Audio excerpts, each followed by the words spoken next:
Hello mga kumaritich! Handirito nga pala kami sa may Philippine Sports Commission Field Sports Complex dito sa may Pasig City. Dahil ngayong araw ang advance game ng aming athletics mga kumaritich. At ayan na nga mga kumaritich, papunta na kami dun sa may open field ng gaganapan ng aming athletics mga kumaritich. Ito nga pala yung aking mga kasama mga kumaritich, si Reynalyn at saka si Madam Emily Panambo. And of course, ang isa sa aming SPTA officer na nag-sponsor, si Ning. Hi! Di pa dyan natatapos mga kumaritich ang aming pag-rampa out. Pagmusta nyo naman di ba hanggang dito dinadala namin ang aming kakulitan. Well, ang kasabihan kasi namin, dapat happy lang, enjoy lang ang buhay mga kumaritich. Huwag tayo magpapaka-stress lalo na sa aming mga trabaho mga kumare. O di ba tingnan niyo si Reynalyn may dala pang paninda. Char!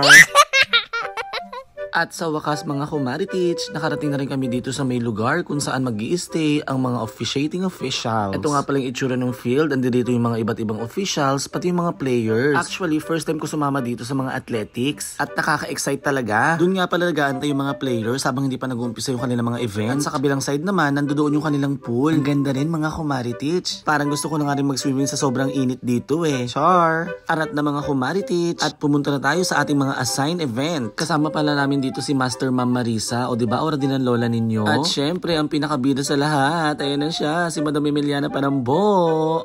Maldita Bakla ka mo.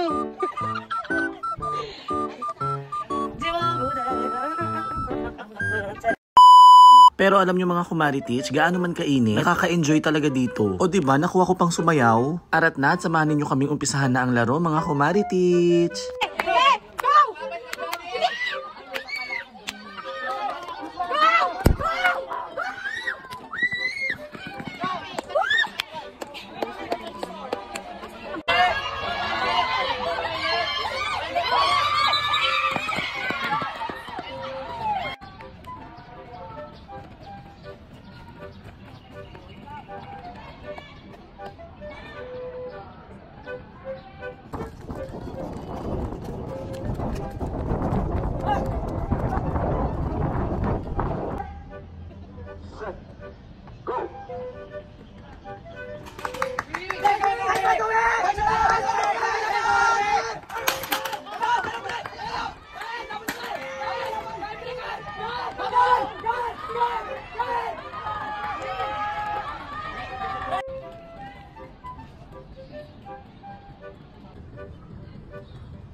Yehey! At ang aming Cluster 2 mga kumaritich ay nagwagi para sa athletics game. Maraming salamat mga kumaritich!